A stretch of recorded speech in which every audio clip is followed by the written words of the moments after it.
American സാഹിത്യകാരനായ Nova Gordon എഴുതി 1986 പ്രസിദ്ധീകരിക്കപ്പെട്ട ലോകപ്രശസ്ത നോവലാണ് ദ ഫിസിഷ്യൻ. രോഗബാധിതയായി അമ്മ മരിച്ച ശേഷം വൈദ്യം പഠിക്കാനായി കടൽ കടന്ന് പേർഷ്യയിലേക്ക് പോകുന്ന റോബ് കോൾ എന്ന ചെറുപ്പക്കാരൻ്റെ യാത്രയും അനുഭവങ്ങളുമാണ് ഈ നോവലിൻ്റെ പ്രമേയം. ഒരു ക്രിസ്ത്യാനിയായിരുന്ന റോബ് കോൾ യസി ബെന്യാമിൻ എന്ന കള്ളപ്പേരിൽ ഒരു യഹൂദനായാണ് പേർഷ്യയിലേക്ക് പോകുന്നത്. ആ കള്ളം പുറത്തു വരാതിരിക്കാനും തൻ്റെ വൈദ്യപഠനം പൂർത്തിയാക്കാനും ശ്രമിക്കുന്നതിനിടയിൽ ആ ചെറുപ്പക്കാരൻ നേരിടുന്ന പ്രതിസന്ധികളാണ് നോവൽ അവതരിപ്പിച്ചിരിക്കുന്നത്. ഈ നോവലിനെ ആസ്പദമാക്കി 2013 പുറത്തു വന്ന സിനിമയാണ് എൽ മെഡിക്കോ അഥവാ ദ ഫിസിഷ്യൻ.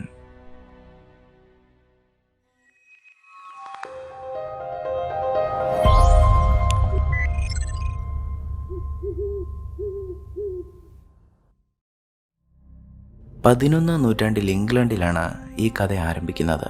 ആ കാലഘട്ടം യൂറോപ്പിലെ വൈദ്യശാസ്ത്ര മേഖലയെ സംബന്ധിച്ചിടത്തോളം ഒരു ഇരുണ്ട കാലഘട്ടമായിരുന്നു. പ്രാചീന റോമ സാമ്രാജ്യകാലത്തെ ചികിത്സാ രീതികളൊക്കെ മറവിയിലാണ്ട് പോയിരുന്നു. അക്കാലത്ത് ചികിത്സ അറിയാവുന്ന വൈദ്യന്മാർ വളരെ കുറച്ച് മാത്രമേ ഉണ്ടായിരുന്നുള്ളൂ. അവർക്കും ഭൂരിഭാഗം രോഗങ്ങൾക്കുമുള്ള ചികിത്സകൾ അറിയില്ലായിരുന്നുവെന്ന് മാത്രമല്ല, അവർ ചികിത്സിച്ചിരുന്നത് രാജാക്കന്മാരെയും സമ്പന്നരെയും മാത്രമാണ്. ഗ്രാമങ്ങളിലെ പാവപ്പെട്ട ജനങ്ങളുടെ അവസ്ഥയായിരുന്നു ഏറെ ദയനീയം. ഒരു ചെറിയ രോഗം വന്നാൽ പോലും മരണപ്പെടുമെന്ന അവസ്ഥ. ഇക്കൂട്ടർക്ക് ഏറ്റവും ആശ്വാസം കുതിരവണ്ടികളിൽ ഗ്രാമങ്ങളിലേക്ക് എത്തുന്ന ക്ഷുരകന്മാരായിരുന്നു. എല്ലുപൊട്ടലിനും പല്ലുവേദനയ്ക്കും മുറിവ് വെച്ച് കെട്ടാനും ആളുകൾ അവരെ ആശ്രയിച്ചു. ചെറിയ ചില രോഗങ്ങൾ ഭേദപ്പെടുത്താനുള്ള പൊടിക്കൈകൾ അറിയാമായിരുന്നുവെങ്കിലും പലതും ഏത് രോഗമാണെന്ന് പോലും അറിയാതെയാണ് അവർ ചികിത്സ നടത്തിയിരുന്നത്. ഈ അവസ്ഥയിലുള്ള ഇംഗ്ലണ്ടിലെ ചെറിയൊരു ഗ്രാമത്തിലാണ് റോബ് കോൾ എന്ന ബാലൻ ജനിച്ചത്. അവൻ ആ ചെറിയ പ്രായത്തിൽ തന്നെ വീടിനടുത്തുള്ളൊരു ഖനിയിൽ ജോലിക്ക് പോകും. പണി കഴിഞ്ഞ് കൂലിയായി കിട്ടുന്ന ഒരു മുറി ബ്രെഡുമായി അവൻ വീട്ടിലേക്ക് ഓടും. കാരണം വീട്ടിലവൻ്റെ രോഗിയായ അമ്മയും സഹോദരങ്ങളും വിശന്നിരപ്പുണ്ട്. അവൻ്റെ അമ്മ ആ ചെറിയ കഷ്ണം ബ്രെഡ് പകുത്ത് അവർക്ക് നൽകും. അങ്ങനെ ഇരിക്കെ ഒരു രാത്രിയിലാണ് റോബിൻ്റെ അമ്മയ്ക്ക് അസുഖം മൂർച്ഛിക്കുന്നത്. വേദന എടുത്ത് കരയുന്ന അമ്മയെ ആശ്വസിപ്പിക്കാനായി റോബ് അമ്മയെ തൊട്ട ആ നിമിഷത്തിൽ അവനത് മനസ്സിലായി. അമ്മ ഈ രാത്രി താണ്ടില്ല. ആ അനുഭവം ഉണ്ടായപ്പോഴേ അവൻ പെട്ടെന്ന് പേടിച്ച് കൈയെടുത്തു. അവൻ വേഗം അവിടെ എഴുന്നേറ്റ് ഖനിയുടെ അരികിൽ താൻ പകൽ കണ്ടൊരു ക്ഷുരകന്റെ അടുത്തേക്ക് ഓടി. റോബ് അയാളയുമായി തൻ്റെ വീട്ടിലേക്ക് എത്തുമ്പോഴേക്കും പള്ളിയിൽ നിന്ന് പുരോഹിതന്മാർ അവിടേക്കെത്തി പ്രാർത്ഥനകൾ തുടങ്ങിയിരുന്നു. റോബിൻ്റെ അമ്മയെ ചികിത്സിക്കാൻ പുരോഹിതന്മാർ ആ ക്ഷുരകനെ സമ്മതിച്ചില്ല. കാരണം കത്തോലിക്ക സഭ മന്ത്രവാദത്തിനെതിരായിരുന്നു. ക്ഷുരകന്മാരുടെ ചികിത്സ മന്ത്രവാദമാണെന്നാണ് അവർ പറയുന്നത്. ദൈവാനുഗ്രഹമല്ലാതെ ഈ സ്ത്രീയുടെ രോഗത്തിന് ആരുടെയും പക്കൽ ചികിത്സയില്ല. മറ്റേത് വിധേന ഇവർ സുഖം പ്രാപിച്ചാലും അത് മന്ത്രവാദമാണ്. പുരോഹിതന്മാർ പറഞ്ഞതിനെ വകവയ്ക്കാതെ ചികിത്സ നടത്താൻ ആ ക്ഷുരകനും ഭയമായിരുന്നു. റോബ് മുൻകൂട്ടി കണ്ടതുപോലെ അവരുടെ അമ്മ ആ രാത്രി അതിജീവിച്ചില്ല. ഞങ്ങളുടെ അമ്മയെ തിരിച്ചയക്കാമോ എന്ന് കുഞ്ഞു റോബും അവൻ്റെ അനുജത്തിമാരും ദൈവത്തോട് പ്രാർത്ഥിച്ചു. പക്ഷേ അമ്മ തിരികെ വന്നില്ല. അമ്മയുടെ മരണശേഷം ആ കുട്ടികളെ ഏറ്റെടുക്കാനായി പുരോഹിതൻ ഒരു കുടുംബത്തെ അവിടേക്ക് കൊണ്ടുവന്നു. എന്നാൽ അവർ റോബിൻ്റെ അനുജത്തിമാരെ മാത്രമാണ് ഏറ്റെടുക്കാൻ തയ്യാറായത്. റോബിനെ കൂടി പോറ്റാൻ തങ്ങൾക്ക് കഴിയില്ല എന്ന് പറഞ്ഞ് അവർ ആ കുട്ടികളെയുമായി അവിടെ നിന്ന് പോയി. കുഞ്ഞു റോബ് ശരിക്കും അനാഥനായി. താൻ ഇനി എവിടേക്ക് പോകുമെന്ന് അവൻ ആ പുരോഹിതനോട് ചോദിച്ചു. ദൈവത്തോട് ചോദിക്കാനാണ് അയാൾ റോബിനോട് പറഞ്ഞത്. അങ്ങനെ മറ്റു വഴികളൊന്നുമില്ലാതെ റോബ് പോകുന്നത് ആ ക്ഷുരകന്റെ അടുത്തേക്ക് തന്നെയാണ്. അയാൾ അപ്പോഴേക്കും ആ ഗ്രാമത്തിൽ നിന്ന് പോകാൻ തുടങ്ങുകയായിരുന്നു. ഞാൻ നിങ്ങളുടെ കുതിരകളെ നോക്കിക്കോളാം, എന്നെയും കൂടെ കൊണ്ടുപോകാമോ എന്ന് റോബ് അയാളോട് ചോദിച്ചു. പക്ഷേ അയാൾ അവനെ കൂടെ കൊണ്ടുപോകാൻ തയ്യാറായില്ല. എന്നാൽ റോബിന് തിരിച്ചു പോകാൻ ഇനി ഒരു കുടുംബമില്ലായിരുന്നു. അതുകൊണ്ട് തന്നെ അവൻ ആ ക്ഷുരകന്റെ കുതിരവണ്ടിക്ക് പിന്നാലെ ഓടി. രാത്രി വിശ്രമിക്കാൻ ഒരിടത്ത് വണ്ടി നിർത്തിയപ്പോഴാണ് കുഞ്ഞു റോബ വണ്ടിയിൽ കയറിയിരുന്നുവെന്ന് ആ ക്ഷുരകന് മനസ്സിലായത്. ആദ്യം അയാൾ അവനെ ആ വണ്ടിയിൽ നിന്ന് ഇറക്കി വിടാൻ നോക്കിയെങ്കിലും ആ രാത്രി ആ കാട്ടിൽ അവനെ ഒറ്റയ്ക്ക് വിടാൻ അയാൾക്ക് മനസ്സ് വന്നില്ല. അന്ന് രാത്രി അവന് ഉറങ്ങാൻ അയാൾ ആ കുതിരവണ്ടിയിൽ ഒരു സ്ഥലം കൊടുത്തു. റോബ് അയാളെ ബാർബർ എന്നാണ് വിളിച്ചത്. നിങ്ങൾക്ക് എൻ്റെ അമ്മയെ രക്ഷിക്കാൻ കഴിയുമായിരുന്നില്ലേ ബാർബർ? കുഞ്ഞു റോബിൻ്റെ ഈ ചോദ്യത്തിന് ബാർബർ മറുപടി പറഞ്ഞില്ല. ആ കുറ്റബോധത്തിലായിരിക്കാം പിന്നീട് അങ്ങോട്ടുള്ള യാത്രയിൽ ബാർബർ കുഞ്ഞു റോബിനെയും കൂടെ കൂട്ടി. വർഷങ്ങൾ അങ്ങനെ കടന്നുപോയി. കുഞ്ഞു റോബ് വളർന്ന് ഇപ്പോൾ അവൻ്റെ യൗവനത്തിലെത്തിയിരിക്കുന്നു. ചെറിയ ചില ചികിത്സകളും കുറച്ച് ജാലവിദ്യകളുമായി അവർ ഇംഗ്ലണ്ടിലാകെ സഞ്ചരിച്ചു. പല ചികിത്സകളും ബാർബർ റോബിനെ പഠിപ്പിച്ചു കൊടുത്തു. അവയെല്ലാം പഠിക്കാൻ അവനും വളരെ താല്പര്യമായിരുന്നു. എന്നാൽ ആ ചികിത്സകളെല്ലാം ശരീരത്തിന് പുറമേ ഉള്ളതായിരുന്നു. ശരീരത്തിനുള്ളിൽ എന്തൊക്കെയാണുള്ളത് എന്നറിയാൻ റോബിന് കൗതുകമുണ്ടായിരുന്നു. ഒരിക്കൽ അതവൻ ബാർബറോട് ചോദിച്ചു. ശരീരത്തിനുള്ളിൽ രക്തവും മാംസവും എല്ലുകളും പിന്നെ ആത്മാവും മാത്രമാണുള്ളത് എന്നാണ് അയാൾ പറഞ്ഞത്. സത്യത്തിൽ അയാളും അങ്ങനെ തന്നെയാണ് വിശ്വസിച്ചിരുന്നത്. രക്തവും മാംസവും എല്ലുകളും മാത്രമേ ഉള്ളുവെങ്കിൽ എങ്ങനെയാണ് സൈഡ് സിക്നസ് ഉണ്ടാവുന്നതെന്ന് റോബ് ബാർബറോട് ചോദിച്ചു. ആ രോഗം ബാധിച്ചാണ് അവൻ്റെ അമ്മ മരിച്ചത് എന്ന് റോബിന് അറിയാമായിരുന്നു. ഇന്ന് അപ്പൻഡിസൈറ്റിസ് എന്നറിയപ്പെടുന്ന അപ്പൻഡിക്സിനെ ബാധിക്കുന്ന ഒരു അസുഖത്തിനെയാണ് അന്ന് സൈഡ് സിക്നസ് എന്ന് വിളിച്ചിരുന്നത്. അടിവയറ്റിലുണ്ടാവുന്ന ഒരു അസുഖമെന്നല്ലാതെ അസുഖത്തിൻ്റെ കാരണമോ അത് ചികിത്സിക്കേണ്ടത് എങ്ങനെയാണെന്നോ അന്ന് ആർക്കും അറിയില്ലായിരുന്നു. ചികിത്സ ഇല്ലാതിരുന്നത് കൊണ്ട് തന്നെ അത് വന്നു കഴിഞ്ഞാൽ മരണം ഉറപ്പായിരുന്നു. മരിച്ചവരുടെ ശരീരം മുറിച്ചു നോക്കി അസുഖത്തിൻ്റെ കാരണം എന്താണെന്ന് കണ്ടുപിടിച്ചുകൂടെ എന്ന് റോബ് ചോദിച്ചു. എന്നാൽ ബാർബർ അവനോട് ആ സംസാരം അവിടെ വെച്ച് നിർത്താൻ ആവശ്യപ്പെട്ടു. കാരണം മൃതദേഹങ്ങളോട് അങ്ങനെയൊക്കെ ചെയ്യുന്നത് ദുർമന്ത്രവാദമാണെന്നാണ് സഭ പറഞ്ഞിരിക്കുന്നത്. അത്തരം പ്രവൃത്തികൾ ചെയ്യുന്നവരെ ജീവനോടെ കത്തിക്കുകയായിരുന്നു അക്കാലത്തെ ശിക്ഷ. അതുകൊണ്ട് തന്നെ ഇനി മേലാൽ ഇങ്ങനെയൊരു സംസാരം ഉണ്ടാകരുത് എന്ന് ബാർബർ റോബിനോട് പറഞ്ഞു. അങ്ങനെ ഇരിക്കെ ഒരു ദിവസം ബാർബറുടെ അടുത്ത് പല്ല് പറിക്കാൻ വന്ന ഒരാളെ ചികിത്സിക്കുന്നതിനിടയ്ക്കാണ് റോബ് അയാളുടെ നെഞ്ചിൽ കൈവയ്ക്കുന്നത്. അയാളെ അങ്ങനെ സ്പർശിച്ചതും പണ്ട് അമ്മയെ തൊട്ടപ്പോൾ ഉണ്ടായ അതേ അനുഭവം അവന് വീണ്ടും ഉണ്ടായി. അയാൾ മരിക്കാൻ പോവുകയാണെന്ന് റോബിന് തോന്നി. അന്ന് രാത്രിയിലാണ് അവൻ തനിക്കുണ്ടായ അനുഭവം ബാർബറോട് പറഞ്ഞത്. തനിക്ക് മരണം മുൻകൂട്ടി അറിയാൻ കഴിയുമെന്ന് റോബ് പറഞ്ഞിട്ടും ബാർബർ അവനെ വിശ്വസിച്ചില്ല. അയാൾ പല്ലുവേദനയുമായി വന്നതാണ്, അല്ലാതെ നീ കരുതുന്ന പോലെ അയാൾക്ക് വലിയ അസുഖമൊന്നുമില്ല, എല്ലാം നിന്റെ തോന്നലാണ് എന്ന് അയാൾ റോബിനോട് പറഞ്ഞു. അങ്ങനെ രാത്രിയിൽ ആ മദ്യശാലയിൽ നിന്ന് തിരികെ പോകുമ്പോഴാണ് പല്ലുവേദനയുമായി വന്നയാളുടെ ശരീരം ആ തെരുവിൽ കിടത്തിയിരിക്കുന്നത് അവർ കണ്ടത്. അയാൾക്ക് ചുറ്റും ഒരുപാട് ആളുകൾ നിൽപ്പുണ്ട്. അക്കൂട്ടത്തിൽ പള്ളിയിൽ നിന്നുള്ള ആളുകളും ഉണ്ടായിരുന്നു. വെറും ഒരു പല്ലുവേദനയുമായി വന്നയാളെ മന്ത്രവാദം നടത്തി കൊന്നുകളഞ്ഞു എന്ന് പറഞ്ഞ് ആളുകൾ ബാർബറയും റോബിനെയും ആക്രമിക്കാൻ തുടങ്ങി. അടിയേറ്റ് വീണ റോബ് ഉണർന്നു നോക്കുമ്പോൾ ആ ജനക്കൂട്ടം ബാർബറെ കുതിരവണ്ടിക്കുള്ളിൽ പൂട്ടിയിട്ട് കുതിരവണ്ടിക്ക് തീ കൊളുത്തിയിരുന്നു. എങ്ങനെയോ അയാളെ വലിച്ച് പുറത്തിട്ട് ആ തകർന്ന കുതിരവണ്ടിയിൽ റോബ് അയാളെയുമായി അവിടെ നിന്ന് രക്ഷപ്പെട്ടു. പിന്നീട് അങ്ങോട്ടുള്ള കുറേ നാൾ അവർ കാട്ടിലാണ് താമസിച്ചത്. ബാർബറിന്റെ ശരീരത്തിലെ പൊള്ളലുകൾ ഭേദമായ ശേഷമാണ് അവർ വീണ്ടും നാട്ടിലേക്ക് ഇറങ്ങുന്നത്. എന്നാൽ അപ്പോഴേക്കും ബാർബറിന് തിമിരം ബാധിച്ചു തുടങ്ങിയിരുന്നു. അതുകൊണ്ട് തന്നെ പിന്നീടുള്ള ചികിത്സകളെല്ലാം ചെയ്തത് റോബാണ്. ദിവസങ്ങൾ കടന്നു പോകുന്നതോടൊപ്പം ബാർബറുടെ തിമിരവും മൂർച്ഛിച്ചു വന്നു. സ്വയം ക്ഷൗരം ചെയ്യാൻ പോലും കഴിയാത്തൊരു ക്ഷുരകനായി അയാൾ മാറി. കുറെ അകലെയുള്ളൊരു യഹൂദ ഗ്രാമത്തിൽ തിമിരത്തിനുള്ള ചികിത്സകൾ ഉണ്ട് എന്ന് അവർ കേട്ടിട്ടുണ്ടായിരുന്നു. ബാർബർക്ക് വലിയ വിശ്വാസമില്ലായിരുന്നുവെങ്കിലും ആ ഗ്രാമത്തിലേക്ക് പോകാൻ തന്നെ അവർ തീരുമാനിച്ചു. അങ്ങനെ ആ ഗ്രാമത്തിലെത്തി അവർ ചികിത്സ തുടങ്ങി. ജൂതവൈദ്യന്മാർ ചികിത്സ ചെയ്യുന്നതിനിടയ്ക്ക് എങ്ങനെയാണ് കാഴ്ച തിരിച്ചു കിട്ടുക എന്നൊക്കെ റോബ് അന്വേഷിക്കുന്നുണ്ട്. ഞാനൊരു ക്ഷുരകനാണ്, എന്നെ കൂടി ഈ വിദ്യ പഠിപ്പിക്കാമോ എന്ന് അവൻ അവരോട് ചോദിച്ചു. ക്ഷുരകനോ?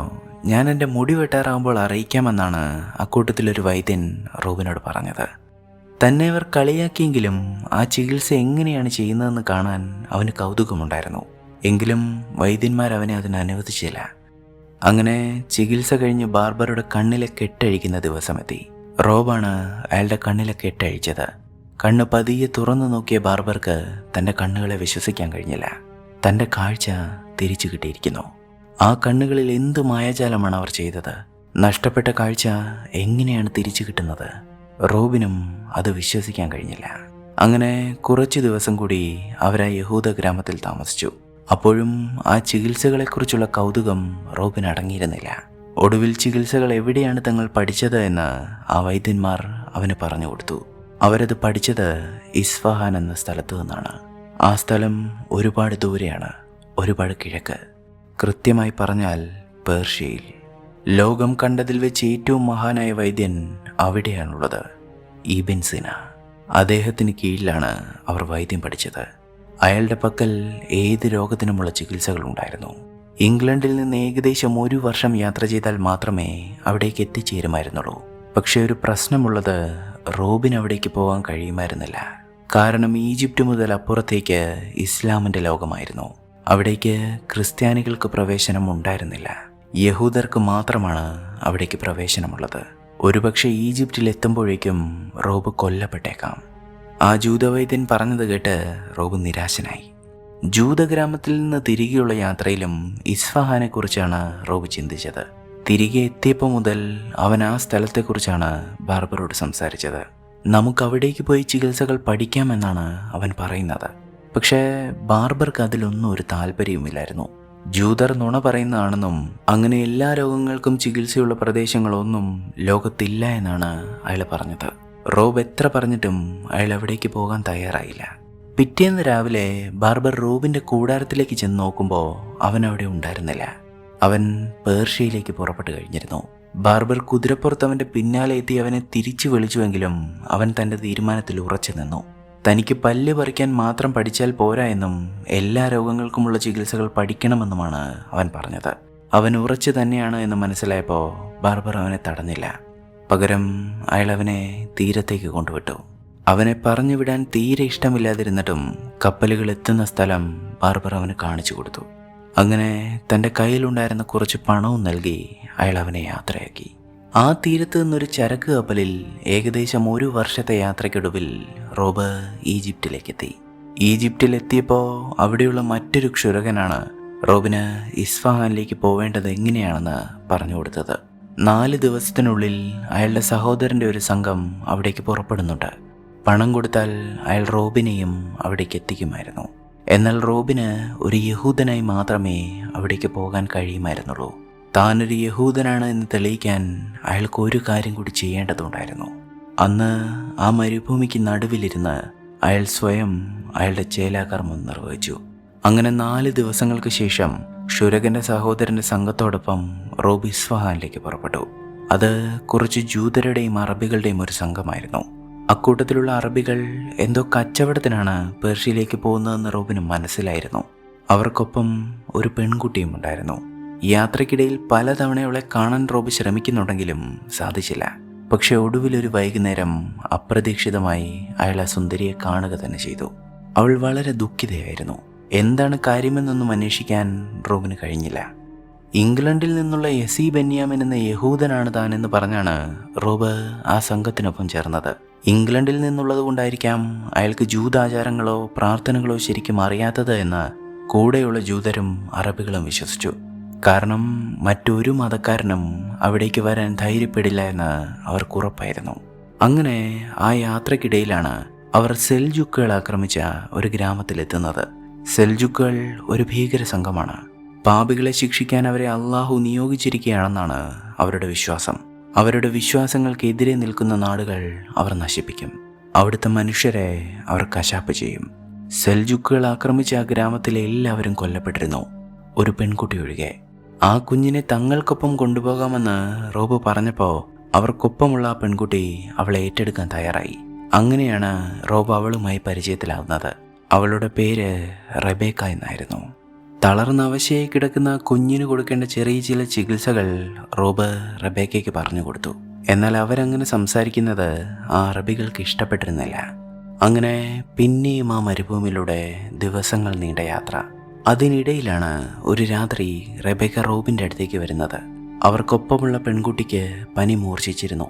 റെബേക്കയ്ക്ക് സഹായം ചോദിക്കാൻ അവിടെ റോബ് മാത്രമേ ഉണ്ടായിരുന്നുള്ളൂ. റോബ് കുട്ടിയെ കിടത്തിയിരിക്കുന്ന കൂടാരത്തിലെത്തി കുറച്ച് ചികിത്സകൾ ചെയ്തു. ആ പെൺകുട്ടിയുടെ ശരീരം അയാൾ നനച്ച് തണുപ്പിച്ചു. അതിനുശേഷം റെബേക്ക തൻ്റെ പുസ്തകത്തിലെ കഥകൾ വായിച്ചു കൊടുത്ത് അവളെ ഉറക്കി. ആ പുസ്തകത്തിലെ കഥകളെക്കുറിച്ചാണ് പിന്നീട് റോബും റെബേക്കയും സംസാരിച്ചത്. അലാവുദ്ദീൻ്റെയും സിന്ധുബാദിൻ്റെയും കഥകളെക്കുറിച്ച് റെബേക്ക റോബിന് പറഞ്ഞു കൊടുത്തു. ഇംഗ്ലണ്ടിലെ ഒരു കുഗ്രാമത്തിൽ നിന്ന് വന്ന റോബിന് അതൊക്കെ പുതിയൊരു അനുഭവമായിരുന്നു. അങ്ങനെ പിന്നെയും ഒരുപാട് നേരം സംസാരിച്ച് റോബ് ആ കൂടാരം വിട്ട് പുറത്തേക്ക് പോയി. പിന്നീട് യാത്രയിലുടനീളം അറബികളെ വകവയ്ക്കാതെ റോബ് അവളോട് സംസാരിച്ചു. താൻ വൈദ്യം പഠിക്കാനാണ് ഇസ്ഫഹാനിലേക്ക് പോകുന്നത് എന്ന് റോബ് അവളോട് പറഞ്ഞു. എന്നാൽ റെബേക്ക അവിടേക്ക് ഒരു കച്ചവടത്തിന് പോവുകയായിരുന്നു. എന്ത് കച്ചവടമാണെന്ന് മാത്രം അവൾ പറഞ്ഞില്ല.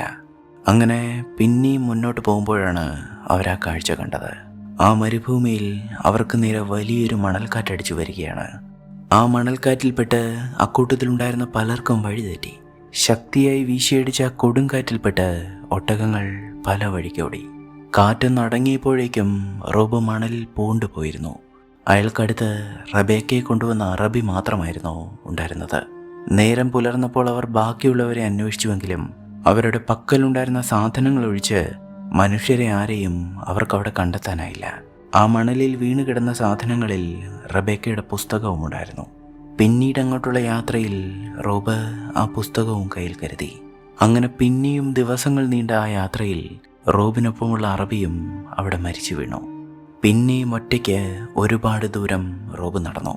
ഒടുവിൽ അയാളും ആ മണലിൽ വീണു. തളർന്നു മയങ്ങിപ്പോയ റോബ് ഉണർന്നത് എന്തോ വലിയ ശബ്ദങ്ങൾ കേട്ടാണ്.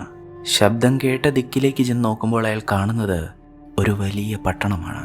അവിടെ അവരുടെ ഷാ മടങ്ങി വരുന്നതിൻ്റെ ആഘോഷങ്ങൾ നടക്കുകയാണ്. ജൂതന്മാർ പറഞ്ഞത് പ്രകാരം താൻ എത്തിയിരിക്കുന്നത് ഇസ്ഫഹാനിലേക്ക് തന്നെയാണെന്ന് റോബിന് മനസ്സിലായി. തീരെ അവശനായിരുന്നുവെങ്കിലും പിറ്റേന്ന് പുലർന്നപ്പോൾ അയാൾ നേരെ പോകുന്നത് ഇബിൻ സിനയെ കാണാനാണ്. ഇബിൻ സിനയ്ക്ക് ബിമരിസ്ഥാൻ എന്നറിയപ്പെടുന്ന ഒരു ആശുപത്രിയും മദ്രസ എന്ന് വിളിക്കപ്പെടുന്ന ഒരു പഠന കേന്ദ്രവും ഉണ്ടായിരുന്നു. ആ മദ്രസയിലെത്തി ആവശ്യം അറിയിച്ചപ്പോൾ അവിടുത്തെ ജോലിക്കാരനായ ഹൊസൈൻ റോബിനെ പുച്ഛിക്കുകയാണ് ചെയ്തത്. മറ്റു പണ്ഡിതന്മാരുടെ ശുപാർശ കത്തുകളോ കൈ നിറയെ പണമോ ഇല്ലാതിരുന്ന റോബിനെ മദ്രസയ്ക്കുള്ളിലേക്ക് കടക്കാൻ പോലും ഹൊസൈൻ അനുവദിച്ചില്ല. അയാൾ കാവൽക്കാരോട് റോബിനെ അവിടെ നിന്ന് പുറത്താക്കാൻ ആവശ്യപ്പെട്ടു. ആ കൂട്ടത്തിലുണ്ടായിരുന്നൊരു കാവൽക്കാരൻ റോബിന്റെ മുഖത്തിനൊരു ഇടിയും കൊടുത്തു. അതോടെ റോബ് മദ്രസയ്ക്ക് മുന്നിലെ തെരുവിൽ തളർന്നു വീണു. പിന്നീട് റോബ് ഉണർന്നു നോക്കുമ്പോൾ അയാളെ ആരോ പരിചരിക്കുകയായിരുന്നു. എങ്ങനെയാണ് തൻ്റെ മുറിവുകൾക്ക് വേദന അനുഭവപ്പെടാത്തതെന്ന് അയാൾ തന്നെ പരിചരിക്കുന്ന ആളോട് ചോദിച്ചു. അതെങ്ങനെയാണെന്ന് അയാൾ പറഞ്ഞു കൊടുത്തു. ചികിത്സാ രീതിയിലുള്ള റോബിന്റെ കൗതുകം ശ്രദ്ധിച്ചിട്ടാവണം എന്തിനാണ് ഇവിടേക്ക് വന്നത് എന്ന് അയാൾ റോബിനോട് ചോദിച്ചു. താൻ ഇബിൻ സിനയെ കാണാൻ വന്നതാണെന്നും അദ്ദേഹത്തിന്റെ ശിഷ്യനാകാനാണ് തൻ്റെ ആഗ്രഹമെന്നും റോബ് അയാളോട് പറഞ്ഞു. അങ്ങനെ റോബിന് മരുന്നുകൾ നൽകി അയാൾ ആ മുറി വിട്ട് പുറത്തേക്ക് പോയി. പിറ്റേന്ന് റോബിനെ വിളിച്ചുണർത്തുന്നത് ഹൊസൈനാണ്. ഇന്നു മുതൽ നിന്റെ പഠനം തുടങ്ങുകയാണ്. നീ എങ്ങനെയാണ് ഗുരുവിനെ വരുതിയിലാക്കിയതെന്ന് എനിക്കറിയില്ല, പക്ഷെ നീ തോൽക്കും എന്നെനിക്ക് ഉറപ്പാണ്. ഹൊസൈൻ ഇങ്ങനെ പറഞ്ഞെങ്കിലും അയാൾ എന്താണ് പറയുന്നതെന്ന് റോബിന് മനസ്സിലായില്ല. അങ്ങനെ അന്ന് രാവിലെ തന്നെ റോബ് മദ്രസയിലേക്ക് എത്തി. താൻ യസി എന്ന പേരുള്ളൊരു ജൂതനാണ് എന്നാണ് റോബ് അവിടെയും പറഞ്ഞത്. അവിടെ റോബിനെ കൂടാതെ മറ്റൊരു ജൂത വിദ്യാർത്ഥി കൂടി ഉണ്ടായിരുന്നു. മെർദിൻ എന്നായിരുന്നു അയാളുടെ പേര്. അങ്ങനെ അല്പസമയത്തിന് ശേഷം റോബിനെ പരിചരിച്ച ആ മനുഷ്യൻ അവിടേക്കെത്തി പാഠങ്ങൾ പഠിപ്പിച്ചു തുടങ്ങി. അപ്പോൾ മാത്രമാണ് താൻ ഇത്ര ദൂരം അന്വേഷിച്ചെത്തിയ ഇബിൻ സീന എന്ന മഹാവൈദ്യനാണ് തന്നെ പരിചരിച്ചത് എന്ന് റോബിന് മനസ്സിലായത്. ആ മദ്രസയിൽ വൈദ്യം മാത്രമായിരുന്നില്ല പഠിപ്പിച്ചിരുന്നത്. ഗണിതവും ഭൗതികശാസ്ത്രവും രസതന്ത്രവും തത്വശാസ്ത്രവും രാഷ്ട്രതന്ത്രവും തുടങ്ങി എല്ലാ മേഖലകളെക്കുറിച്ചും അവിടെ പഠനങ്ങൾ നടന്നിരുന്നു. ആ വിഷയങ്ങളെല്ലാം സംബന്ധിക്കുന്ന ആയിരക്കണക്കിന് അമൂല്യമായ പുസ്തകങ്ങൾ അവിടുത്തെ ഗ്രന്ഥശാലയിലുണ്ടായിരുന്നു. അങ്ങനെ റോബ് തൻ്റെ സഹപാഠിയായ മെർദിനുമായി സൗഹൃദത്തിലായി. മെർദിനിൽ നിന്നാണ് റോബ് അവിടുത്തെ ഷായെക്കുറിച്ച് അറിയുന്നത്. തീർത്തും ഒരു യാഥാസ്ഥിതികനല്ലാതിരുന്ന ആ രാജാവ് തൻ്റെ നാട്ടിലെ ജനങ്ങൾ ശാസ്ത്രവും കലകളും പഠിക്കുന്നത് ഏറെ പ്രോത്സാഹിപ്പിച്ചിരുന്നു. അദ്ദേഹത്തിൻ്റെ പിന്തുണയുള്ളത് കൊണ്ട് മാത്രമാണ് മദ്രസ അത്രയും കാര്യക്ഷമമായി നടന്നു പോകുന്നത്. എന്നാൽ ഷാ ചെയ്യുന്നത് ദൈവനിന്ദയാണെന്ന് വാദിക്കുന്ന ഒരു യാഥാസ്ഥിതിക വിഭാഗവും അന്നാട്ടിലുണ്ടായിരുന്നു. അവരാണ് മുല്ലാകൾ എന്നറിയപ്പെടുന്നത്. മുല്ലാകൾ അധികാരത്തിലേക്ക് എത്തിയാൽ മദ്രസ പൂട്ടുമെന്ന് മാത്രമല്ല, അവിടെയുള്ള യഹൂദരെയും അവർ ആ നാട്ടിൽ നിന്ന് പുറത്താക്കുമായിരുന്നു. അങ്ങനെ വീണ്ടും അവർ പഠനങ്ങൾ തുടർന്നു. ഇബിൻ സിനയ്ക്കൊപ്പം ആശുപത്രിയിലേക്കെത്തി അവിടെയുള്ള രോഗികളെ വിദ്യാർത്ഥികൾ പരിശോധിച്ചു. ഓരോ രോഗവും നിർണ്ണയിക്കേണ്ടത് എങ്ങനെയാണെന്നും അവയ്ക്കുള്ള ചികിത്സകളും മരുന്നുകളും അവർ പഠിച്ചു. ഇടയ്ക്കൊക്കെ ബാർബറുടെ അടുത്ത് നിന്ന് പഠിച്ച ചികിത്സകളും റോബ് അവിടെ പരീക്ഷിക്കുന്നുണ്ട്. അതിനിടയിൽ മെർദിന് പുറമെ കരീം എന്നൊരു സഹപാഠിയുമായും റോബ് സൗഹൃദത്തിലാവുന്നു. ഈ ഒരു സമയത്ത് തന്നെ നാട്ടിൽ മതപഠനങ്ങളെക്കാൾ ശാസ്ത്ര പഠനത്തിന് ഷാ മുൻതൂക്കം നൽകുകയും അതിനെതിരെ സംസാരിക്കുന്നവരെ എല്ലാം അയാൾ തുറങ്കിലടയ്ക്കാനും തുടങ്ങിയതോടെ മുല്ലാസും അസ്വസ്ഥരായിരുന്നു. അവർ രാജാവിനെതിരെയുള്ള പ്രവർത്തനങ്ങൾ കൂടുതൽ ഊർജിതമാക്കാൻ തീരുമാനിച്ചു.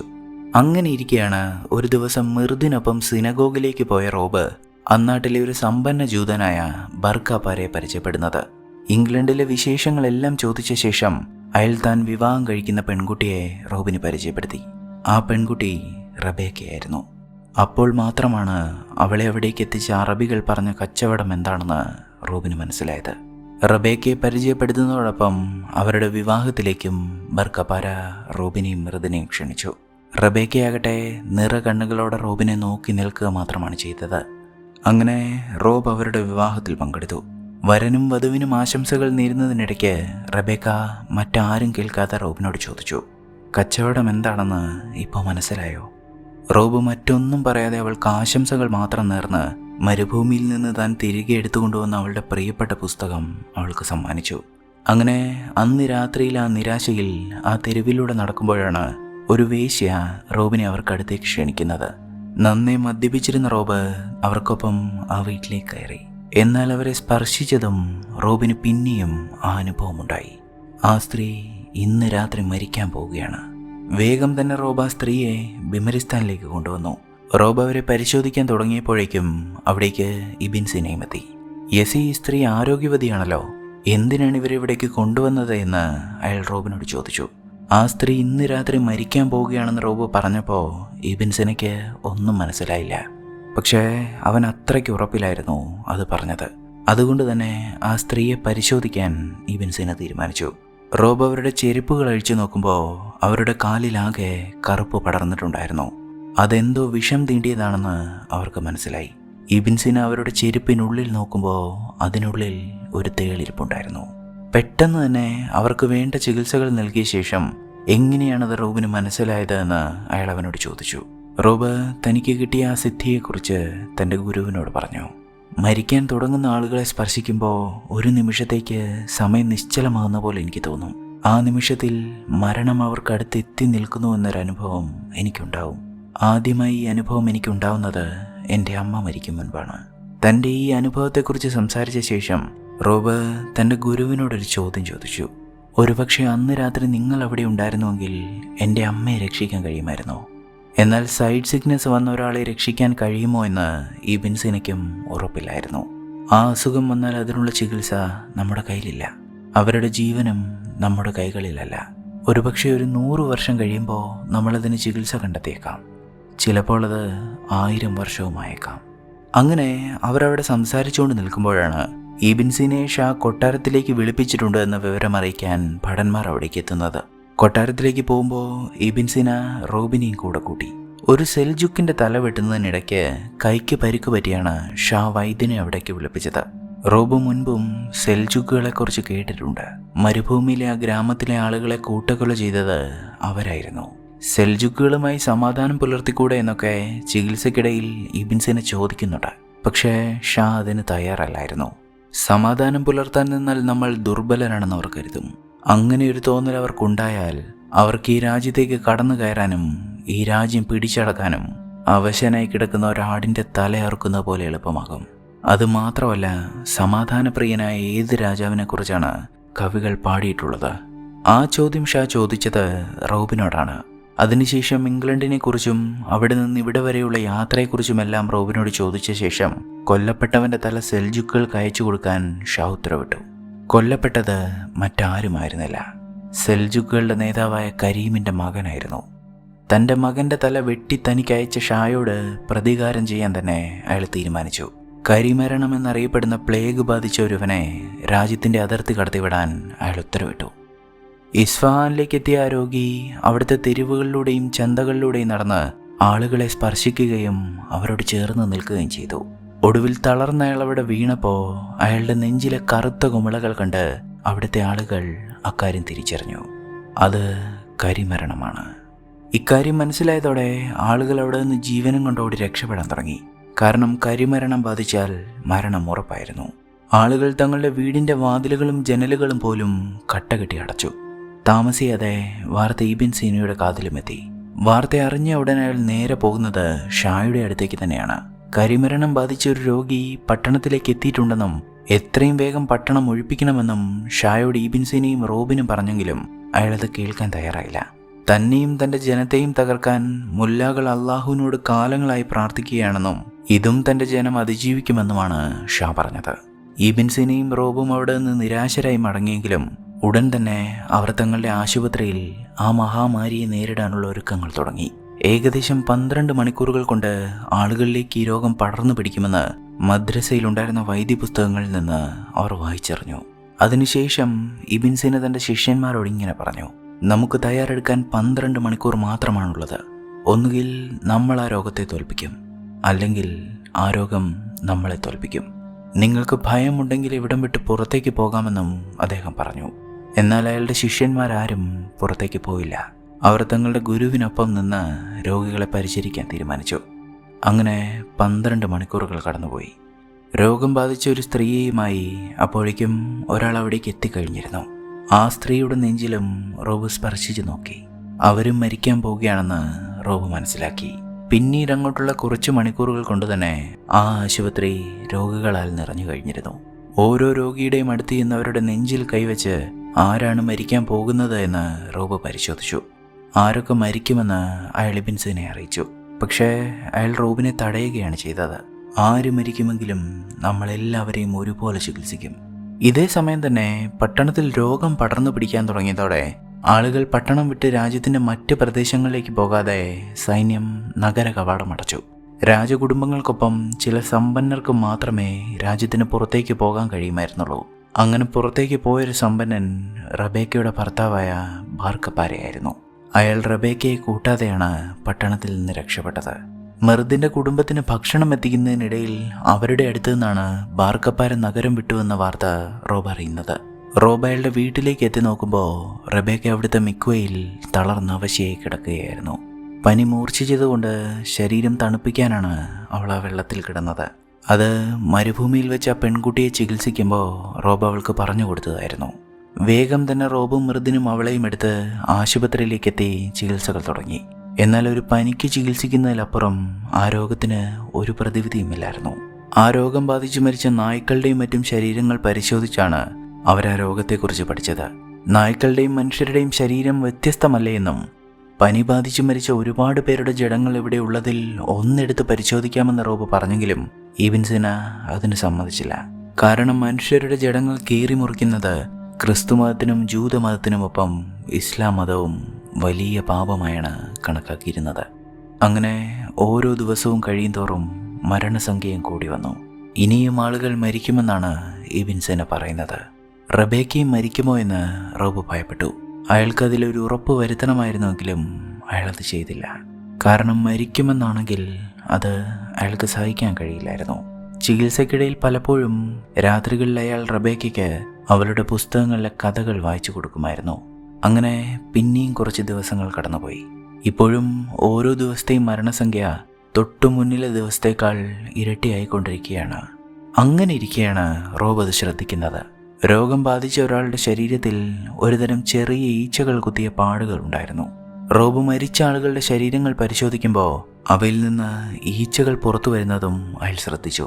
ഈ ഈച്ചകളാണ് രോഗം ഇത്രയും വേഗം പടർത്തുന്നതെന്ന് റോബിന് മനസ്സിലായി. രോഗി മരിച്ച ആ ശരീരം തണുത്തു കഴിയുമ്പോൾ ഈച്ചകൾ ആ ശരീരം വിട്ട് മറ്റു മനുഷ്യരുടെ ശരീരങ്ങളിലേക്ക് പോവുകയാണ് ചെയ്യുന്നത്. അങ്ങനെയാണ് ഈ രോഗം പടർന്നു പിടിക്കുന്നത്. അതായത് അവിടെയുള്ള ഓരോ മൃതദേഹത്തിലെയും ഈച്ചകൾ പുറത്തു വരും മുന്നേ അവയെല്ലാം ചുട്ടരിക്കേണ്ടതുണ്ടായിരുന്നു. അധികം കാത്തു നിൽക്കാതെ ആ ആശുപത്രിയിലുണ്ടായിരുന്ന മൃതദേഹങ്ങളെല്ലാം അവർ കത്തിച്ചു. ഈച്ചകൾ കുത്താതെ വൈദ്യന്മാർ ശരീരം മുഴുവൻ മൂടും വണ്ണം ഒരു പ്രത്യേക വസ്ത്രവും ധരിച്ചു. അങ്ങനെ അവർ ആ ഈച്ചകളെക്കുറിച്ച് പഠിക്കാൻ തുടങ്ങി. അത് എലികളുടെ ശരീരത്തിൽ കണ്ടുവരുന്ന ഒരുതരം ചെറിയ പ്രാണികളാണെന്ന് അവർക്ക് മനസ്സിലായി. അതോടെ പട്ടണത്തിലെ എലികളെ മുഴുവൻ കൊന്നൊടുക്കുവാൻ അവർ ആ പട്ടണമാകെ വിഷം തളിച്ചു. ചത്ത എലികളെയും അവർ ആ മൃതദേഹങ്ങൾ കത്തിച്ച് ചിതയിൽ കൊണ്ടിട്ടു. ഒടുവിൽ അവരുടെ പരിശ്രമങ്ങളെല്ലാം ഫലം കണ്ടു. മരണസംഖ്യയിൽ നേരിയ കുറവ് കണ്ടു തുടങ്ങി. തങ്ങൾ ശരിയായ ദിശയിൽ തന്നെയാണ് നീങ്ങുന്നത് എന്ന് അവർക്ക് മനസ്സിലായി. അങ്ങനെ വൈദ്യന്മാരുടെ നിരന്തര പരിശ്രമത്തിനൊടുവിൽ ഒരുപാട് രോഗികൾക്ക് രോഗം ഭേദപ്പെട്ടു. അക്കൂട്ടത്തിൽ റബേക്കയും ഉണ്ടായിരുന്നു. രോഗം മാറിയ റബേക്ക റോബിനോട് തന്നെ ഒന്ന് മട്ടുപ്പാവിലേക്ക് കൊണ്ടുപോകാമോ എന്ന് ചോദിച്ചു. റോബ് അവളെയുമായി മട്ടുപ്പാവിലേക്ക് പോയി. അപ്പോഴും ആ പട്ടണത്തിൽ പലയിടങ്ങളിൽ നിന്നുമായി കറുത്ത പുകയുയരുന്നുണ്ടായിരുന്നു. ഇത്രയും സുന്ദരമായൊരു നഗരത്തെ ദൈവം എന്തിനാണ് ഇങ്ങനെ ശിക്ഷിച്ചതെന്ന് അവൾ അത്ഭുതപ്പെട്ടു. ആ ദൈവം നിന്നെ രക്ഷിച്ചതിൽ എനിക്ക് സന്തോഷമുണ്ട് എന്ന് റോബ് റബേക്കയോട് പറഞ്ഞു.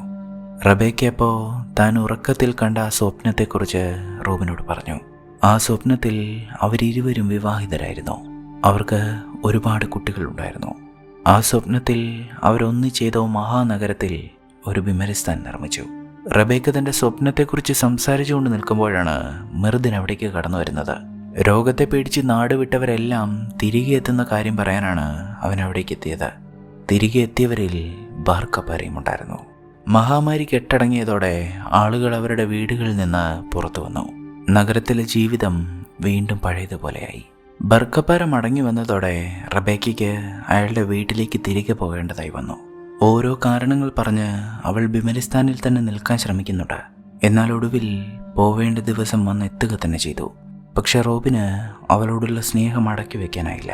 ആ പകൽ മുഴുവൻ അവരാ ആളൊഴിഞ്ഞ ആശുപത്രിയിൽ ഒന്നിച്ചാണ് ചെലവഴിച്ചത്. പിറ്റേന്ന് റബേക്കയ്ക്ക് തന്നെ ഉപേക്ഷിച്ച് രക്ഷപ്പെട്ട ഭർത്താവിനടുത്തേക്ക് തിരികെ പോവേണ്ടി വന്നു. അതേസമയം ധീരമായ പ്രവർത്തനത്തിലൂടെ നഗരത്തെ രക്ഷിച്ച ഈബിൻ സീനയും അയാളുടെ ശിഷ്യന്മാരെയും അഭിനന്ദിക്കാൻ ഷാ അവർക്കൊരു വിരുന്ന് തന്നെ ഒരുക്കി വെച്ചിരുന്നു. അവർക്കായി രാജാവ് ഒരുക്കി വെച്ച സുന്ദരിമാരെ ഒക്കെ കണ്ടിട്ടും മുഖം തെളിയാതെ ദുഃഖിതനായി മാറി നിൽക്കുന്ന റോബിനടുത്തേക്ക് ഷാ എത്തി. യെസി മാത്രം എന്താണ് മാറി നിൽക്കുന്നത് എന്ന് ഷാ അവനോട് ചോദിച്ചു. അവന് അതിന് മറുപടി പറയാൻ കഴിഞ്ഞില്ല. എങ്കിലും വലിയൊരു ദുഃഖം അവനെ അലട്ടുന്നുണ്ട് എന്ന് ഷായ്ക്ക് മനസ്സിലായി. റോബിന്റെ സുഹൃത്തായ കരീം രോഗം വന്ന് മരിച്ചതുകൊണ്ടാണ് അവൻ ദുഃഖിച്ചിരിക്കുന്നതെന്നാണ് ഷാ ഓർത്തത്. എൻ്റെ അച്ഛൻ എന്നോട് പറഞ്ഞിട്ടുണ്ട്, വികാരങ്ങളെല്ലാം എടുത്ത് പുറത്തു കളഞ്ഞാൽ മാത്രമേ ഞാനൊരു നല്ല ഭരണാധികാരിയാവൂ എന്ന്. ഞാനത് അക്ഷരം പ്രതി അനുസരിക്കുകയും ചെയ്തിട്ടുണ്ട്. ശത്രുക്കളുടെയും കുറ്റവാളികളുടെയും തലയിറക്കുമ്പോൾ എനിക്ക് കുറ്റബോധം തോന്നാറില്ല. യുദ്ധഭൂമിയിൽ ചീഞ്ഞഴുകിയ കബന്ധങ്ങൾ കണ്ടാൽ എനിക്ക് അറപ്പും തോന്നാറില്ല. ചിലപ്പോഴൊക്കെ എല്ലാവരും അങ്ങനെയാവണം. ചിലപ്പോഴൊക്കെ വികാരങ്ങളെ നമ്മൾ പുറത്താക്കണം. എങ്കിൽ മാത്രമേ നമുക്ക് നമ്മെ തന്നെ ഭരിക്കാൻ കഴിയൂ. യെസി ബെൻ ബെന്യാമിൻ, നിന്റെ മരിച്ചുപോയ സുഹൃത്തിന് പകരം നീ എന്നെ സുഹൃത്തായി കണ്ടുകൊള്ളൂ. ഒരുപക്ഷെ ഒരിക്കൽ നീ മരിക്കുമ്പോൾ എനിക്ക് ദുഃഖിക്കാൻ കഴിഞ്ഞെങ്കിലോ. ഇത്രയും പറഞ്ഞവനെ ആശ്വസിപ്പിച്ച് ഷാ അവിടെ നിന്ന് പോയി. പിന്നെയും ഒരുപാട് ദിവസങ്ങൾ കടന്നുപോയി. അങ്ങനെ ഇരിക്കെയാണ് കസീം എന്നൊരു മനുഷ്യൻ സൈഡ് സിക്നസ് ബാധിച്ച് അവരുടെ ബിമരിസ്ഥാനിലേക്ക് എത്തുന്നത്. അസുഖം മൂർച്ഛിച്ച ആ മനുഷ്യന് അയാളുടൻ തന്നെ മരിക്കാൻ പോവുകയാണെന്ന് അറിയാമായിരുന്നു. മരിക്കും മുൻപ് അയാൾ തൻ്റെ ഒരു ആവശ്യം തന്നെ ചികിത്സിച്ചുകൊണ്ടിരുന്ന റോബിനെ അറിയിച്ചു. അയാളൊരു സൊറോസ്ട്രിയനായിരുന്നു. അവരുടെ സംസ്കാരമനുസരിച്ച് മരിച്ചവരുടെ ശരീരങ്ങൾ കഴുകന്മാർക്ക് നൽകുകയാണ് ചെയ്തിരുന്നത്. താൻ മരിച്ചു കഴിഞ്ഞാൽ തൻ്റെ ശരീരവും പക്ഷികൾക്ക് നൽകണമെന്നാണ് അയാൾ റോബിനോട് ആവശ്യപ്പെട്ടത്. മറ്റു മതങ്ങളിൽപ്പെട്ടവരിൽ നിന്ന് വ്യത്യസ്തമായി മരണശേഷം അവരുടെ ശരീരങ്ങൾക്ക് എന്ത് സംഭവിച്ചാലും സൊറോസ്ട്രീനുകൾക്ക് അതൊരു പ്രശ്നമല്ലായിരുന്നു. ഇത് മനസ്സിലാക്കി ഖസീം മരിച്ചപ്പോൾ റോബ് അയാളുടെ ശരീരം പക്ഷികൾക്ക് കൊടുത്തില്ല. പകരം അയാളത് ബിമരിസ്ഥാന് കീഴിലുള്ള ഒരു രഹസ്യ അറയിലേക്ക് കൊണ്ടുവന്നു. ആ ശരീരം തുറന്ന് പഠനങ്ങൾ നടത്തുക തന്നെയായിരുന്നു റോബിൻ്റെ ലക്ഷ്യം. താൻ ചെയ്യുന്നത് തെറ്റാണെങ്കിൽ തന്നോട് ക്ഷമിക്കണേ എന്ന് ദൈവത്തോട് പ്രാർത്ഥിച്ച് റോബ് ആ ശരീരം പഠിക്കാൻ തുടങ്ങി. ആ മൃതദേഹത്തിൻ്റെ നെഞ്ചിലൂടെ റോബിൻ്റെ കത്തി സൂക്ഷ്മതയോടെ പാഞ്ഞു. പതിയെ ഓരോ അവയവങ്ങളായി റോബിന് മുന്നിൽ തെളിഞ്ഞു വരാൻ തുടങ്ങി. ആ ശരീരം അങ്ങനെ തുറന്നു വെച്ച് റോബ് ആ ശരീരത്തിൻ്റെ ഘടന തൻ്റെ പുസ്തകത്തിൽ രേഖപ്പെടുത്തി. ശരീരത്തിൻ്റെയും അവയവങ്ങളുടെയും മറ്റും വ്യക്തമായ ചിത്രങ്ങൾ വരച്ചു ചേർത്തു. പിന്നീട് അയാൾ പരിശോധിച്ചത് സൈഡ് സിക്നസ് എന്ന രോഗത്തിൻ്റെ കാരണമാണ്. ഒടുവിൽ അയാൾ അതും കണ്ടെത്തി. വൻകുടലിന് കീഴിലായി രോഗകാരണമായിരുന്ന ആ ചെറിയ മാംസകഷ്ണം അയാൾ അറുത്തെടുത്തു. അതും പഠനവിധേയമാക്കി. പിറ്റേന്ന് മദ്രസയിൽ മനുഷ്യൻ്റെ ശരീരഘടനയെക്കുറിച്ച് ഇബ്ൻ സീന പഠിപ്പിക്കുമ്പോൾ ഒരു ചെറിയ ചിരിയോടെയാണ് റോബ് അവിടെ ഇരുന്നത്. തൻ്റെ ഗുരു പോലും ചിത്രങ്ങളിൽ മാത്രം കണ്ടിട്ടുള്ളത് ഇന്നലെ താൻ നേരിട്ട് കണ്ടിരിക്കുന്നു. അവയെക്കുറിച്ച് ഗുരുവിൻ്റെ കയ്യിലുള്ളതിനേക്കാൾ വ്യക്തമായ ചിത്രങ്ങൾ ഇപ്പോൾ തൻ്റെ പക്കലുണ്ട്. ഇതേ സമയം തന്നെ രാജ്യത്ത് പടർന്നു പിടിച്ച രോഗം ഷായുടെ ദുർഭരണത്തിൽ അള്ളാഹുവിൻ്റെ ശിക്ഷയാണെന്നും ഷായുടെ ഭരണം അവസാനിപ്പിക്കാൻ സമയമായെന്നും മുല്ലാകൾ തീരുമാനിച്ചു കഴിഞ്ഞിരുന്നു. ഷായുടെ ദുർഭരണവും അയാളുടെ അനുവാദത്തോടെ ആ മദ്രസയിൽ നടക്കുന്ന ദൈവനിന്ദ്യമായ പ്രവൃത്തികളുമാണ് നമ്മുടെ സഹോദരങ്ങൾ മരിച്ചു വീഴാൻ കാരണമെന്ന് ഇമാം അന്ന് മുല്ലാകളുടെ സമ്മേളനത്തിൽ പ്രസംഗിച്ചു. ആ പ്രസംഗം കേൾക്കാൻ അവിടേക്ക് മറ്റൊരാളും എത്തിയിരുന്നു. മദ്രസയിലെ ജോലിക്കാരനായ ഹുസൈൻ. തന്നേക്കാൾ പരിഗണന ഇബ്ൻ സീന അവിടുത്തെ വിദ്യാർത്ഥികൾക്ക് നൽകുന്നത് അതേ മദ്രസയിൽ തന്നെ പഠിച്ച് പരാജയപ്പെട്ടു പോയ ഹുസൈന് തീരെ ഇഷ്ടമല്ലായിരുന്നു. അതുമാത്രമല്ല, ഇപ്പോൾ ഇബ്ൻ സീനയുടെ പ്രിയപ്പെട്ട ശിഷ്യനാകട്ടെ താനാദ്യം പുറത്താക്കിയ ഒരു യഹൂദനും. അങ്ങനെ മുല്ലാകൾ മദ്രസയ്ക്ക് മുന്നിൽ പ്രതിഷേധിക്കാൻ തുടങ്ങി. എന്നാൽ ഷായുടെ പട്ടാളം ആ പ്രതിഷേധങ്ങളെ എല്ലാം അടിച്ചൊതുക്കി. അങ്ങനെ ഒടുവിൽ മുല്ലാകളുടെ ഇമാം സഹായത്തിനായി പോകുന്നത് സെൽജുക്കുകളുടെ അടുത്തേക്കാണ്. ഷായെ പുറത്താക്കാൻ അയാൾ സെൽജുക്കുകളെ സഹായിക്കാമെന്ന് അയാൾ ഖാസിമിനോട് പറഞ്ഞു. പട്ടണത്തിനകത്തു നിന്നുള്ള എല്ലാ സഹായങ്ങളും ഇമാം വാഗ്ദാനം ചെയ്തു. അങ്ങനെ 10 ദിവസത്തിനുള്ളിൽ തൻ്റെ സൈന്യത്തെ ഇസ്ഫഹാനിലേക്ക് അയക്കാമെന്ന് ഖ്വാസിം ഇമാമിന് ഉറപ്പുകൊടുത്തു. ഇതേസമയം റോബ് ഷായ്ക്കൊപ്പം വേട്ടയ്ക്ക് പോയിരിക്കുകയായിരുന്നു. വേട്ടയൊക്കെ കഴിഞ്ഞ് അവരൊന്നിച്ച് ചൂത് കളിച്ചു. എന്നാൽ അപ്പോഴും റോബിൻ്റെ മനസ്സിലാകെ താൻ പഠന വിധേയമാക്കിക്കൊണ്ടിരിക്കുന്ന ശരീരത്തെക്കുറിച്ചുള്ള ചിന്തകളായിരുന്നു. ഷായുടെ സുന്ദരിമാർ അയാൾക്ക് ചുറ്റുമിരുന്നിട്ടും അയാൾക്ക് അത്തരം കാര്യങ്ങളിലൊന്നും താല്പര്യം തോന്നിയില്ല. ഇതേസമയം മറ്റൊരിടത്ത് റബേക്കയ്ക്ക് വീണ്ടും അസ്വസ്ഥതകൾ അനുഭവപ്പെട്ടതോടെ അവളെ പരിശോധിക്കാൻ ബർക്കപ്പാര മിർദിനെ അവിടേക്ക് വിളിച്ചു വരുത്തിയിരുന്നു. പരിശോധനകൾക്കൊടുവിൽ മിർദിന സത്യം മനസ്സിലാക്കി. റബേക്ക ഗർഭിണിയാണ്. നിങ്ങളുടെ ഭർത്താവിനെ എൻ്റെ അഭിനന്ദനം അറിയിച്ചേക്കുമെന്ന് മിർദിൻ പറഞ്ഞപ്പോൾ ശരിക്കും അഭിനന്ദിക്കേണ്ടത് നിങ്ങളുടെ സുഹൃത്തിനെയാണ് എന്ന് റബേക്ക പറഞ്ഞു. കാരണം ആശുപത്രിയിൽ നിന്ന് മടങ്ങി വന്ന ശേഷം ഓരോ കാരണങ്ങൾ പറഞ്ഞ് അവൾ തൻ്റെ ഭർത്താവിനൊപ്പം ശയിച്ചിരുന്നില്ല. ഈ വിവരം പുറത്തറിഞ്ഞാൽ നിനക്കൊപ്പം അവനും വധശിക്ഷയായിരിക്കും വിധിക്കപ്പെടുക. പുറത്തറിയാതിരിക്കാൻ നീ ഇന്ന് നിന്റെ ഭർത്താവിനൊപ്പം ശയിക്കണമെന്ന് മിർദിൻ റബേക്കയോട് പറഞ്ഞു. റബേക്ക അതനുസരിക്കുകയും ചെയ്തു. പക്ഷെ പിറ്റേന്ന് രാവിലെ ബാർക്കപ്പാരെ ഉണർന്നു നോക്കുമ്പോൾ റബേക്കയെ തൻ്റെ കിടക്കയിൽ കാണുന്നുണ്ടായിരുന്നില്ല. അവൾ റോബിനടുത്തേക്ക് പുറപ്പെട്ടു കഴിഞ്ഞിരുന്നു. റോബാകട്ടെ അപ്പോഴും ഇതൊന്നും അറിയാതെ തൻ്റെ അറയിൽ ആ മൃതദേഹത്തിന് മുന്നിലിരുന്ന് തൻ്റെ പഠനങ്ങൾ തുടർന്നുകൊണ്ടിരിക്കുകയായിരുന്നു. അങ്ങനെ അന്നത്തെ പഠനങ്ങൾ നിർത്തി അയാൾ ആ അറ വിട്ട് പുറത്തേക്ക് വന്നപ്പോൾ ഹൊസൈനും മുല്ലാകളും അയാളെ ആ അറയ്ക്ക് മുന്നിൽ കാത്തു നിൽപ്പുണ്ടായിരുന്നു. നീ ഒരു കള്ളൻ മാത്രമാണെന്നാണ് ഞാൻ കരുതിയത്. പക്ഷേ നീ മൃതദേഹങ്ങളോട് ക്രൂരത ചെയ്യുന്നൊരു നീചനാണെന്ന് ഞാൻ കരുതിയില്ല എന്ന് ഹൊസൈൻ റോബിനോട് പറഞ്ഞു. അതിനുശേഷം അവർ അയാളെ വിചാരണയ്ക്കായി പിടിച്ചുകൊണ്ടുപോയി. അങ്ങനെ കൊണ്ടുപോകുമ്പോഴാണ് റോബിനെ തേടി അവിടേക്ക് വന്ന റബേക്കയെ അയാൾ അവിടെ കാണുന്നത്. എന്തിനാണ് അവനെ പിടിച്ചുകൊണ്ടു പോകുന്നതെന്ന് റബേക്കയ്ക്ക് മനസ്സിലായില്ല. എന്നാൽ അപ്പോഴേക്കും അവളെ തേടി ബാർക്കപ്പാര അവിടേക്ക് എത്തിയിരുന്നു. എന്നെ നിങ്ങൾക്ക് ശിക്ഷിക്കാനാവില്ല, ശിക്ഷിച്ചാൽ നിങ്ങളെ ഒന്നും ഷാ വെറുതെ വിടില്ല എന്ന് റോബ് പറഞ്ഞപ്പോൾ നിന്റെ ഷായുടെ കാലം കഴിഞ്ഞുവെന്നാണ് ഹൊസൈൻ പറഞ്ഞത്. അങ്ങനെ പിറ്റേന്ന് റോബിൻ്റെ വിചാരണ തുടങ്ങും മുൻപാണ് മിർദിൻ അയാളുടെ അടുത്തേക്ക് വരുന്നത്. റബേക്കയും റോബും തമ്മിലുള്ള ബന്ധം ബാർക്കപ്പാരെ അറിഞ്ഞുവെന്നും അവൾ ഗർഭിണിയായിരുന്നുവെന്നും ആ തെറ്റിന് അവളെ യഹൂദർ വധശിക്ഷയ്ക്ക് വിധിച്ചുവെന്നും മിർദിൻ റോബിനെ അറിയിച്ചു. റോബിന് മറുത്തൊരക്ഷരം പറയാൻ അവസരമുണ്ടായിരുന്നില്ല. അങ്ങനെ ഇമാമിൻ്റെ മുന്നിൽ മതപ്രകാരമുള്ള വിചാരണ ആരംഭിച്ചു. അവർ റോബിനൊപ്പം ഇതൊന്നും അറിയാത്ത ഈബിൻ സിനയെയും അവിടേക്ക് പിടിച്ചുകൊണ്ടു വന്നിട്ടുണ്ടായിരുന്നു. ഹൊസൈൻ തന്നെയായിരുന്നു മുഖ്യസാക്ഷി.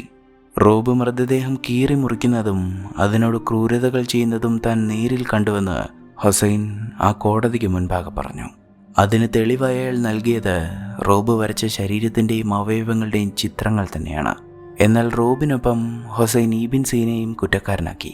ആ ചിത്രങ്ങൾ ഈബിൻ സീനയുടെ വീട്ടിൽ നിന്നാണ് കിട്ടിയതെന്നും തൻ്റെ ഗുരുവിൻ്റെ സമ്മതത്തോടെയാണ് യസി എന്ന യഹൂദൻ അള്ളാഹുവിനെതിരെയുള്ള പ്രവൃത്തികൾ ചെയ്തത് എന്നും അയാൾ വാദിച്ചു. എന്നാൽ അത് അങ്ങനെയല്ല, താൻ ഒറ്റയ്ക്കാണ് എല്ലാം ചെയ്തത് എന്ന് റോബ് പറഞ്ഞെങ്കിലും ആ കോടതി അത് കേൾക്കാൻ തയ്യാറായില്ല. അതിനുശേഷം ഏറ്റവും പ്രധാനപ്പെട്ട തെളിവായ കീറി മുറിച്ച ആ മൃതദേഹവും ആ കോടതിയിലേക്ക് കൊണ്ടുവന്നു. ആ മൃതശരീരം കണ്ടതോടെ ഇത്രയും ഹീനമായൊരു പ്രവൃത്തി ചെയ്ത ഇരുവർക്കും മരണശിക്ഷയിൽ കുറഞ്ഞതൊന്നും നൽകാൻ കഴിയില്ല എന്ന് ഇമാം വിധിച്ചു. എന്നാൽ വിചാരണയുടെ ആദ്യ അവസാനം ഇതൊന്നും അറിയാത്ത ഈബിൻ സീന അവിടെ ഒന്നും മിണ്ടാതെ നിൽക്കുക മാത്രമേ ചെയ്തുള്ളൂ. ശിക്ഷ വിധിച്ച ശേഷം യഹൂദരെ നഗരത്തിൽ നിന്ന് പുറത്താക്കണമെന്നും യഹൂദർ ഇത്തരം കൃത്യങ്ങൾ ചെയ്യുന്നവരാണെന്നുമാണ് ഹൊസൈൻ പറഞ്ഞത്. കോടതിയിലുണ്ടായിരുന്ന ബാക്കിയുള്ളവരും അത് സമ്മതിച്ചതോടെ താനൊരു ജൂതനല്ല എന്ന് റോബ് അവർക്ക് മുന്നിൽ വിളിച്ചു പറഞ്ഞു. താനൊരു യഹൂദനല്ല, ക്രിസ്ത്യാനിയാണ് എന്നും താൻ ചെയ്ത തെറ്റിന് യഹൂദരെ എല്ലാം പുറത്താക്കേണ്ടതില്ല എന്നും അയാൾ അവരോട് പറഞ്ഞു. എൻ്റെ പേര് യസി ബെന്യാമിൻ എന്നല്ല, എൻ്റെ പേര് റോബ് കോൾ എന്നാണ്. എന്നാൽ റോബിൻ യഹൂദനാണോ എന്ന് തിരിച്ചറിയാൻ ഏറ്റവും പ്രാഥമികമായി ഒരു കാര്യമായിരുന്നു അവർക്ക് ചെയ്യാനുണ്ടായിരുന്നത്. ഹൊസൈൻ റോബിൻ്റെ വസ്ത്രങ്ങൾ ഉരിഞ്ഞു മാറ്റി. അയാളുടെ ചേലാകർമ്മം നിർവഹിക്കപ്പെട്ടിട്ടുണ്ടായിരുന്നു. അയാളൊരു ജൂതൻ തന്നെയാണ് എന്ന് അവിടെയുള്ളവർ വിശ്വസിച്ചു. മരണശിക്ഷ കാത്ത് തടവിൽ കഴിയുമ്പോൾ താൻ ചെയ്ത തെറ്റുകൾക്ക് റോബിൻ ഈബൻ സീനയോട് മാപ്പ് പറഞ്ഞു. ഇത്രയും അനുഗ്രഹീതനായ ഒരു വിദ്യാർത്ഥിയെ ഞാൻ മുൻപ് കണ്ടിട്ടില്ല. നീ അങ്ങനെ എന്തിനു ചെയ്തുവെന്നാണ് ഈബൻ സീന അവനോട് ചോദിച്ചത്. എന്നാൽ അയാളുടെ ഉള്ളിലെ വൈദ്യന് റോബ് കണ്ടെത്തിയതിനെക്കുറിച്ച് അറിയാൻ ആഗ്രഹമുണ്ടായിരുന്നു. താൻ പഠിച്ചത് ഓരോന്നും ആ തടവറയിൽ വെച്ച് ആ ശിഷ്യൻ തൻ്റെ ഗുരുവിന് പറഞ്ഞു കൊടുത്തു. അതുവരെ താൻ പഠിച്ചത് പലതും തെറ്റായിരുന്നുവെന്ന് ഈബൻ സീനയ്ക്ക് മനസ്സിലായി. ഇതേസമയം തൻ്റെ അനുവാദമില്ലാതെ വിചാരണ നടത്തിയ ഇമാമിനെ ഷാ തൻ്റെ കൊട്ടാരത്തിലേക്ക് വരുത്തിച്ചു. തൻ്റെ ചോദ്യങ്ങൾക്ക് കൃത്യമായി മറുപടി പറയാൻ വിസമ്മതിച്ച ഇമാമിൻ്റെ മുഖത്തേക്ക് ഷാ താൻ കുടിച്ചുകൊണ്ടിരുന്ന വീഞ്ഞൊഴിച്ചു.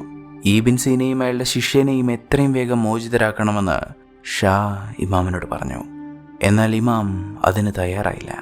അവർ ദൈവം നിന്നെയാണ് പ്രവർത്തിച്ചത്, അവരെ മോചിപ്പിക്കാനാവില്ല എന്ന് തന്നെ അയാൾ ഉറപ്പിച്ചു പറഞ്ഞു. തൻ്റെ വാക്ക് ധിക്കരിച്ച് ഇമാമിൻ്റെ കഴുത്തിന് നേരെ ഷാ വാളോങ്ങിയെങ്കിലും പെട്ടെന്ന് അസ്വസ്ഥനായി ഷാ അവിടെ വീണു. ഇതേസമയം സെൽജുക്കുകളുടെ വലിയ പട്ടാളം ഇസ്ഫഹാനിലേക്ക് അടുത്തുകൊണ്ടിരിക്കുകയായിരുന്നു.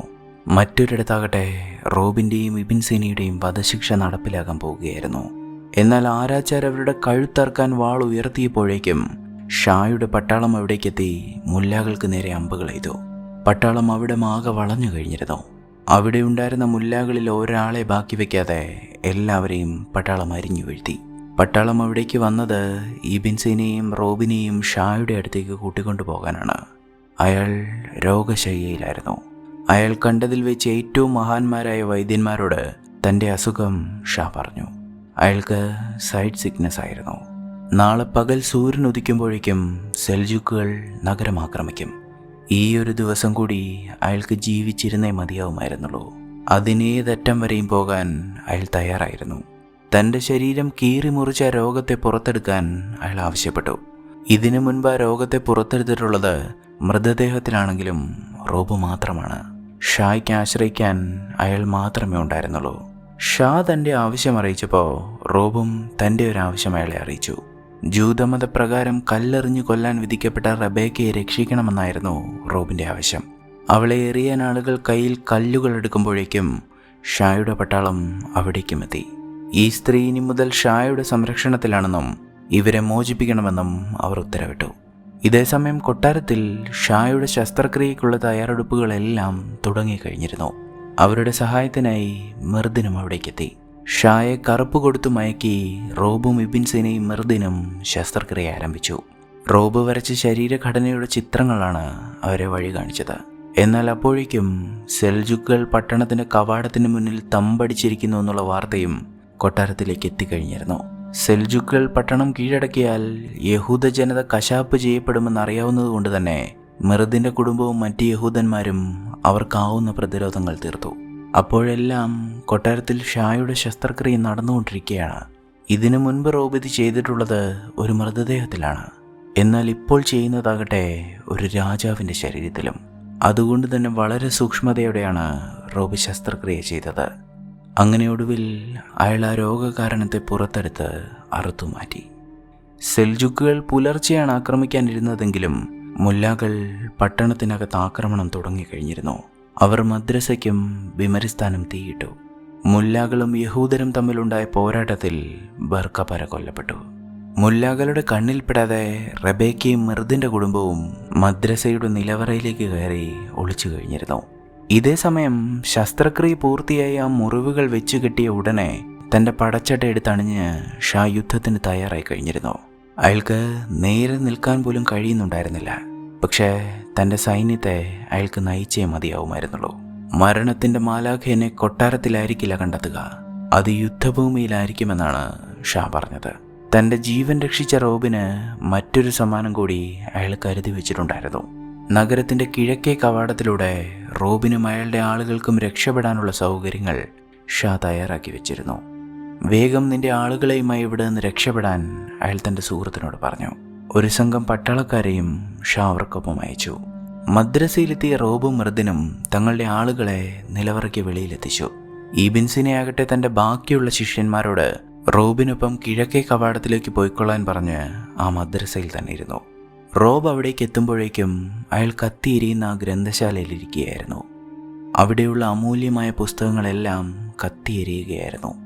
ആ മഹാവൈദ്യൻ്റെ ജീവിതവും സ്വപ്നവുമാണ് അയാൾക്ക് മുന്നിൽ കത്തിയെരിഞ്ഞുകൊണ്ടിരിക്കുന്നത്. ഇനിയും 1000 വർഷങ്ങൾ ഇവിടെ കുട്ടികൾ പഠിക്കാനെത്തുമെന്ന് ഞാൻ ആഗ്രഹിച്ചു. പക്ഷേ എല്ലാം ചാമ്പലായിരിക്കുന്നു. ഇനി ഇതെല്ലാം ഒന്നിൽ നിന്ന് തുടങ്ങാൻ തനിക്ക് ആയുസില്ല എന്നാണ് അയാൾ പറയുന്നത്. ഇബിൻ സീന ഇത് പറഞ്ഞുകൊണ്ടിരിക്കുമ്പോൾ ഒരു വിഷക്കുപ്പി നിലത്തേക്ക് വീണു. ഇതെന്താണ് എന്ന് റോബിൻ അയാളോട് ചോദിച്ചു. ഇബിൻ സീന റോബിൻ്റെ കൈ പിടിച്ച് അയാളുടെ നെഞ്ചിലേക്ക് വെച്ചു. ആ മദ്രസയ്ക്കൊപ്പം തൻ്റെ ഗുരുവിൻ്റെ ജീവിതവും അവിടെ അവസാനിക്കുകയാണെന്ന് റോബ് തിരിച്ചറിഞ്ഞു. എന്നാൽ തൻ്റെ പ്രിയപ്പെട്ട ശിഷ്യന് വേണ്ടി ഒരു പുസ്തകം അയാൾ മാറ്റിവെച്ചിരുന്നു. വൈദ്യശാസ്ത്രത്തിൽ അയാൾ അതുവരെ നേടിയ അറിവുകളുടെ എല്ലാം സംഗ്രഹമായിരുന്നു ആ പുസ്തകം. തൻ്റെ പിഴവുകൾ തിരുത്തണമെന്നും പുതിയ അറിവുകൾ കൂട്ടിച്ചേർക്കണമെന്നും പറഞ്ഞ് അയാൾ ആ പുസ്തകം റോബിന് സമ്മാനിച്ചു. അതിനുശേഷം അയാൾ റോബിനെ അവിടെ നിന്ന് യാത്രയാക്കി. അന്നേ ദിവസം തന്നെ മറ്റൊരാളെയും റോബിന് നഷ്ടമായിരുന്നു. സെൽജുക്കുകളുമായുള്ള യുദ്ധത്തിൽ ഷാ വധിക്കപ്പെട്ടിരുന്നു. നഗര കവാടത്തിൽ മുല്ലകൾ സെൽജുക്കുകളെ വരവേറ്റു. എന്നാൽ അപ്പോഴേക്കും റോബ് തൻ്റെ ആളുകളെയുമായി കാതങ്ങൾ താണ്ടിയിരുന്നു. അങ്ങ് ദൂരെ എത്തി കത്തിയെരിയുന്ന നഗരത്തെ റോബും റബേക്കയും നോക്കി നിന്നു. റോബിന് ഇനി പോവേണ്ടത് മറ്റൊരു നഗരത്തിലേക്കാണ്. റബേക്ക സ്വപ്നം കണ്ട ആ മഹാനഗരത്തിലേക്ക്. മാസങ്ങൾക്ക് ശേഷം ലണ്ടനിലെ ഒരു തെരുവിൽ തൻ്റെ സ്ഥിരം ജാലവിധികളും ചികിത്സകളുമായി എത്തിയപ്പോഴാണ് ബാർബറ കാര്യം ശ്രദ്ധിച്ചത്. ആ നഗരത്തിൽ പഴയതുപോലെ രോഗികളൊന്നുമില്ല. അപ്പോഴവിടെയുള്ളൊരു കുട്ടി പറഞ്ഞാണ് അയാൾ ആ കാര്യം അറിഞ്ഞത്. പേർഷ്യയിൽ നിന്നൊരു വൈദ്യനെത്തി അവിടെ ഒരു ആശുപത്രി പണിതിരിക്കുന്നു. ഏത് രോഗവും ഭേദപ്പെടുത്തുന്ന ഒരു വൈദ്യൻ. അയാൾ എല്ലാ വൈകുന്നേരങ്ങളിലും തെരുവിലൂടെ നടന്ന് നിങ്ങളെ അന്വേഷിക്കാറുണ്ട് എന്ന് ആ ബാലൻ ബാർബറോട് പറഞ്ഞു. തൻ്റെ കുട്ടി മടങ്ങി വന്നു എന്ന് മനസ്സിലായപ്പോൾ ആ ബാലനൊപ്പം ബാർബറ ആശുപത്രിയിലേക്ക് നടന്നു, ആ മഹാവൈദ്യനെ കാണാൻ.